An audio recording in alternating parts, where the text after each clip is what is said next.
Me friends and ఫ్యామిలీతో సరదాగా బయటకు వెళ్ళటానికి కారు లేదా అయితే వెంటనే ఈ నెంబర్కి కాల్ చేయండి. ప్రేక్షకులకి మీ రామచంద్రమూర్తి నమస్కారాలు. ఇవాళ మనం ఈ వీడియోలో సిల్వర్ గురించి ఎక్స్క్లూజివ్గా అసలు సిల్వర్ గురించి మనం ఈ వీడియోలో మాట్లాడుకుందాం. ఎందుకంటే ఈ 2024లో గోల్డ్ని డామినేట్ చేసింది సిల్వర్. అలాగే ఈ సిల్వర్ యొక్క మూమెంట్స్ కూడా చాలా బాగున్నాయి. కాబట్టి జనరల్గా మనకి ఆపర్చునిటీ ఎక్కడుంది, ట్రెండ్ ఎక్కడుందో చూసుకొని దానిలో మనం ఇన్వెస్ట్మెంట్ చేయటం ద్వారా మనం ఒక మంచి ప్రాఫిట్స్ గెయిన్ చేయొచ్చు. కాబట్టి ఇప్పుడు ఈ సిల్వర్ గురించి కూడా మనం క్లియర్గా తెలుసుకుంటే బెటర్ అని ఈ వీడియో చేస్తున్నాం. ప్రజెంట్ మనకి సిల్వర్ 1 lakh దాకా దాటింది. సో లాస్ట్ టైం చూసుకుంటే 1,08,000 9,000 దాకా వెళ్ళింది. సో ఇప్పుడు MCXలో మళ్ళీ సిల్వర్ రేట్ వచ్చి 90,000 వచ్చింది.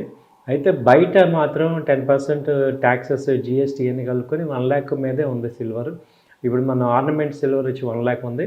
అయితే MCXలో కానీ బయట చూస్తే ఇది 90,000 ఆ రేంజ్లో ఉంది.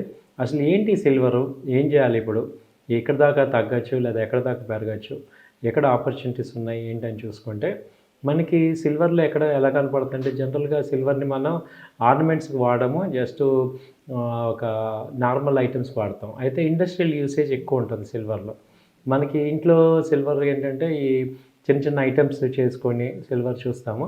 అయితే ఒక గోల్డ్ లాగా పెట్టుకోవడానికి వాడము. కాబట్టి ఇప్పుడు ఈ సిల్వర్ని ఎలా చూసుకోవాలి, ఏ రకంగా మనం దీన్ని బెనిఫిట్ చూసుకోవాలని చూస్తే ఇప్పుడు సిల్వర్ మీరు కాయిన్స్ రూపంలో కూడా ఇన్వెస్ట్ చేసుకోవచ్చు. సిల్వర్ కాయిన్స్ ఎందుకంటే అవి ఎక్కువ మార్కెట్లో ట్రేడబుల్. అలాగే సిల్వర్ ETF ఉంది. సో సిల్వర్ ETFని మీరు జాగ్రత్తగా కనుక అబ్జర్వ్ చేస్తే ETF అంటే డైరెక్ట్గా మనం టోటల్ అమౌంట్ ఇచ్చేసి ఒక యూనిట్ కొనుక్కుంటాం. అది పెరిగినప్పుడు పెరుగుతుంది, తగ్గినప్పుడు తగ్గుతుంది. కాబట్టి మనం అన్లిమిటెడ్ డేస్ హోల్డ్ చేసుకోవచ్చు టోటల్ అమౌంట్స్ లాగా. సో సిల్వర్ ETF ఏంటి, దానిలో ఏ రకంగా ఉంటుంది అనేది చూసుకుంటే మీరు గూగుల్ చేసిన సిల్వర్ ETF అని మీరు చేస్తే మీకు దాని గురించి డీటెయిల్గా ఇన్ఫర్మేషన్ వస్తుంది. ఇప్పుడు నిఫ్టీ ETF అలాగే గోల్డ్ ETF లాగా సిల్వర్ ETF ఉంది. ఒకసారి మీరు సిల్వర్ ETF చూడండి. దానిలో మనం ఇన్వెస్ట్ చేసుకోవటం ద్వారా మంచి గెయిన్స్ అవ్వటానికి అవకాశం ఉంది.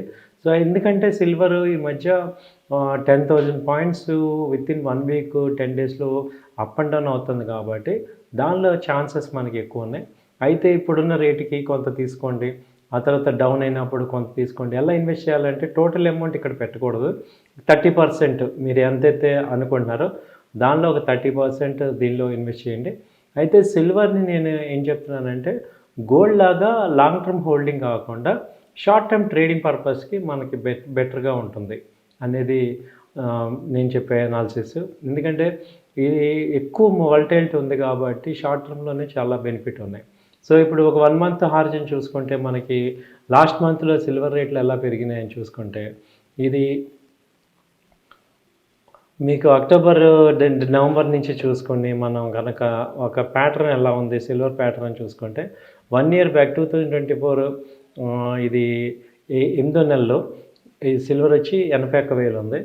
అక్కడి నుంచి ఇది 1,02,000 దాకా వెళ్ళింది 22/10/2024లో. అంటే 20,000 పాయింట్స్ మూమెంట్ వచ్చింది. ఆ తర్వాత ఇప్పుడు మళ్ళీ 87,000కి వచ్చింది. అంటే మీరు దాదాపు 6 months హారిజన్ చూసుకుంటే 80,000 నుంచి 1 lakh వెళ్ళి మళ్ళీ ఇప్పుడు 85,000కి వచ్చింది. అంటే ఇక్కడ నెక్స్ట్ రాబోయే రోజుల్లో రేంజ్ అనేది ఒకటి ఫామ్ అయింది. సో 80,000 నుంచి 85,000 మధ్యలో మనం కనుక ఎంట్రీ తీసుకుంటే అది 95 నుంచి 1 lakh దాకా ఛాన్సెస్ కనపడుతున్నాయి. కాబట్టి ఏంటంటే ఒక 20,000 పాయింట్స్ రూపీస్ మూమెంట్ అనేది ఒక మంచి ఆపర్చునిటీ. కాబట్టి ఈ సిల్వర్లో ETFలో కానీ లేకపోతే సిల్వర్ కాయిన్స్ కానీ మీరు అక్యుములేట్ చేసుకుంటే ఒక మంచి అవకాశంలాగా చూసుకోవచ్చు. సో అయితే మీరు గమనించాల్సింది ఏంటంటే దీనిలో కూడా మీరు సబ్జెక్టివ్ మార్కెట్ కండిషన్స్ అనేవి ఉన్నాయి. అవసరమైతే హోల్డ్ చేసేటట్టు ఉండాలి. అంటే ట్రేడబుల్ అంటే MCXలో అలా చూసుకొని చేయండి. బట్ ఈ యొక్క ETFస్లో చేసేటప్పుడు ఈ క్యాపిటల్ ఏదైతే ఉందో ప్రీ అమౌంట్ అవ్వాలి. అంతేగాని మీరు బారోడ్ అమౌంట్ తీసుకొచ్చి లేదా వేరే కమిట్మెంట్ అమౌంట్ దీనిలో తీసుకొచ్చి చేయకూడదు. అవసరమైతే హోల్డ్ చేసుకోవాలి, ప్రాఫిట్ వచ్చినప్పుడు అమ్మాలి. ఇది ఒక 6 months చూసుకోవచ్చు మీరు. అంటే ఇప్పుడు కొనుక్కోవటం, మళ్ళీ డౌన్ అయినప్పుడు కొనుక్కోవటం, అలా మనకి ఎవరి ఇంటర్వెల్లో యాడ్ చేసుకోండి, ఎవరి ఇంటర్వెల్లో ఎగ్జిట్ కూడా అవ్వండి. ఎగ్జిట్ కూడా ఒకసారి అవ్వనక్కర్లా. సో మీకేంటంటే బ్రాడ్గా రేంజ్ ఏంటనేది చెప్తున్నాం. ఇప్పుడు 1 lakh దాటింది అనుకోండి, నెక్స్ట్ 120 దాకా కూడా ఛాన్స్ ఉంది. సో ఈ ఇయర్ ఎక్స్పెక్ట్ చేసేది ఏంటంటే 120, 130 కూడా ఛాన్స్ ఉంది. డౌన్ సైడ్ తీసుకుంటే 80,000 నుంచి 75,000 వరకు కూడా ఛాన్స్ ఉంది. సో ఇంత బ్రాడ్ రేంజ్ ఉంది కాబట్టి దీనిలో మనం ఒక మంచి బెనిఫిట్ అవ్వచ్చు అనేది మాకు అనిపించి మేము ఈ వీడియో మీకు చేస్తున్నాం. ఇది ఒక ఎడ్యుకేషన్ పర్పస్ కింద చూసుకోండి. మీరు ఎక్కడ కూడా రికమెండేషన్స్ ఏమీ చేయట్లేదు. మీరు 1-2 సార్లు రిస్క్ రివార్డ్ అది చూసుకోండి. ఫ్రీ అమౌంట్స్ మనం చూడాలి. అలాగే ఈటీఎఫ్స్ గురించి ఏమన్నా డౌట్స్ ఉన్నా, మీకు ఇంకా ఇన్ఫర్మేషన్ కావాలన్నా మీరు కామెంట్ బాక్స్లో రాయండి. మీకు ఏది కావాలో నేను అది మీకు ఈ వీడియోస్ రూపంలో మీకు అందజేస్తాం. సో మీకు దీని మీద వచ్చే డౌట్స్ కానీ లేకపోతే క్వశ్చన్స్ కానీ ఏమైనా ఉందా నాకు కామెంట్స్ రూపంలో రాయండి. నేను కూడా చూసి దానికి తగ్గ సమాధానాలు మీకు ఇస్తాను.